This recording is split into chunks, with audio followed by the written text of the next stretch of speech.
G'day and welcome to another episode of Kiwi Car Life. And a little while ago I compared a FD2 Civic Type R with the latest FK8 Civic Type R. And there were numerous comments after I posted that video saying, why don't you compare this with your Accord? And so we've made it happen. I talk a lot about timeless designs on this channel, and both of these cars really embody that, and it's a really cool aspect of them because even though these cars now are getting on 15 years old, which could almost be considered a classic car, you park them next to cars 10 years newer and they still look really fresh. And to me, the FD and the CL shape and later CU shape Accords are some of the most timeless Hondas that they have ever produced. The FD2 is riding on some really nice Pro Drive aftermarket wheels along with some lowering springs. It's got the factory Type R body kit all around the outside, which really helps to give it a nice sporty look. And it has a massive Mugen spoiler on the back, the staple addition for any performance Honda, of course. My car, on the other hand, just has the factory Modulo kit, and then I added a Type S Grille and a Flow Designs lip kit as well to improve some of the exterior styling a little bit. And then of course it's also lowered and has some aftermarket wheels. The engines fitted to these cars are the most powerful K20, the K20A, and one of the most powerful K24s. This has a K24A3. The FD2 Civic Type R is packing 165 kilowatt and 216 newton meters. And in addition, this one also has a Catback exhaust, a K&N filter, and a Hondata base mat, which brings the VTEC in a little bit lower and helps to make a little more power at the top end. So it'll be quite interesting to see how this mildly modified K20 goes up against my fairly heavily modified K24.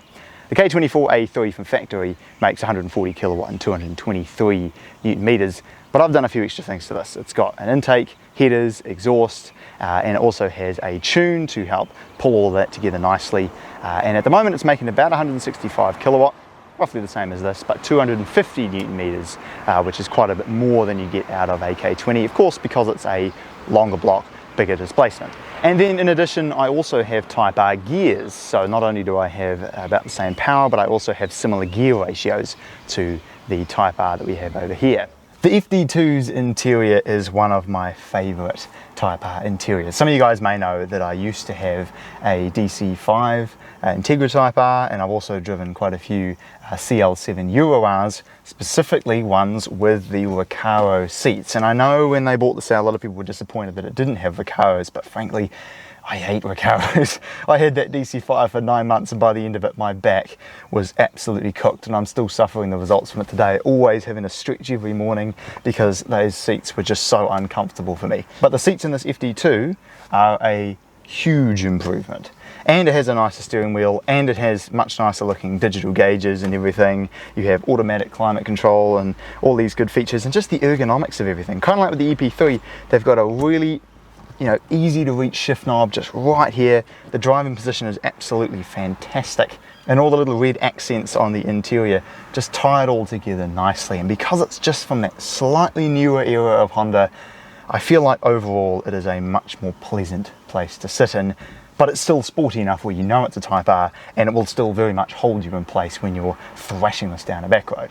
But if you want comfort, the non-Euro Accord is the way to go. I've just jumped out of that and jumped into this, and these seats, so nice. I know I keep banging on about seat comfort, but for me, it is really, really important after owning that DC5. The gauges, I think, in both cars are equally good. One thing I do really like about the FD2 though is the way it has the speed and that little RPM gauge or RPM shift lights at the top there. But the rest of the interior, I think I prefer the Accord. It obviously doesn't have all the red accents, which makes it a bit more bland, but the build quality is a step up. And the factory radio and dual zone climate control and stuff, it just feels a bit better, it looks a bit better. Everything, because it's New Zealand new, is all factory original. You don't have any of the Japanese rubbish to worry about in a car like this. But truth be told, no one's buying an FD2 Civic Type R because they want a comfortable experience. So let's take it for a drive and see what the last great K20 Civic Type R is like. This has got to be the most insane Type R ever.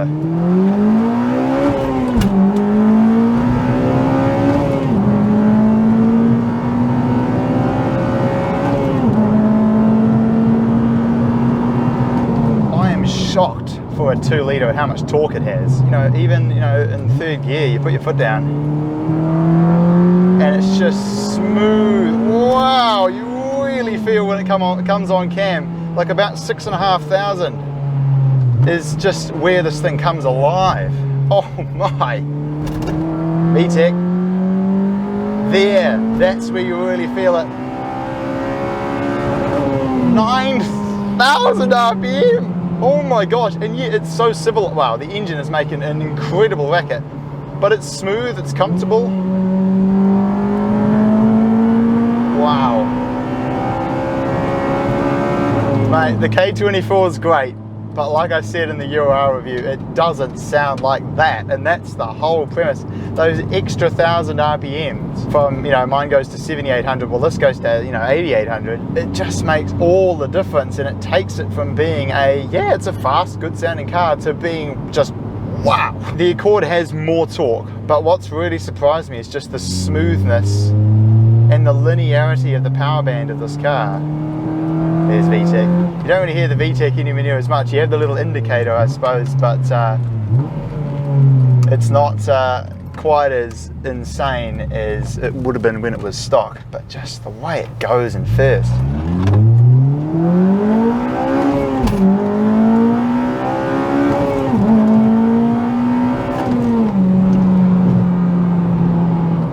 This is the most incredible car I have ever driven. If only this was available worldwide, man. We are lucky in New Zealand to get a few of these, not many. But people in the US are missing out on one of the best. Oh, it's fast. It is really fast. Into VTEC. Oh, it's like 6,000 is when you hear it just start to come on the cam, and that's when it really gets a move on. Oh yeah. Oh yeah. Just, you know, like what I said about my Accord, you get the incredible raw driving experience, but it's not uncomfortable, it's not annoying to drive, it's smooth, it feels refined. What a sensation this is. The K24, eh? It might not rev to 9,000 RPM, but it's not bad, eh? If I could change gears. Oh yes. It's not like the K20A where it feels faster when you get to the top end, because it kind of comes on cam about 6,500 RPM or so, even though VTEC engaged 2,000 RPM ago because of his new tune.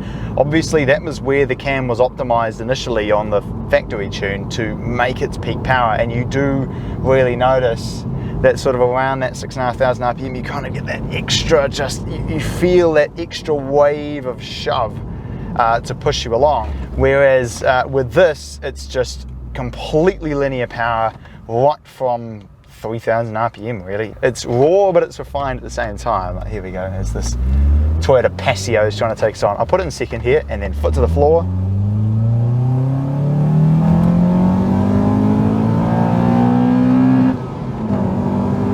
It's just smooth power right to the top end, keeps pulling all the way to the top, right to red line.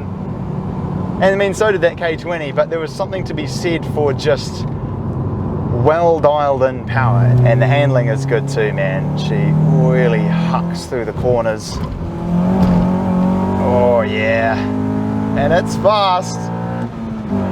There is no denying that, it is fast. Oh my, we're gonna get ourselves in trouble here if I'm not careful. It might not quite have that same edge that the FD2 has. That's the advantage that you get with a true Type R product, is that it has that sharpness, right? This, by comparison, definitely feels a lot more tame. It's nowhere near as just bonkers right from the off. So obviously the FD2 is better than my modified CL9. Really there's only two areas where the CL9 can beat it. The first one is it is slightly more comfortable, and the second one is that even with all the modifications included, it works out to be about 3 times less than a FD2 Civic Type R. And I guess you've just got to decide whether the FD2 is 3 times better. Thanks very much for watching this episode of Kiwi Car Life, and if you want to see me comparing my Accord with an Accord UR, then click over here. And if you want to see my review of another Type R Honda, then click over here to see a quite old video of mine where I review my DC5 Integra Type R. And I will look forward to seeing you again next time.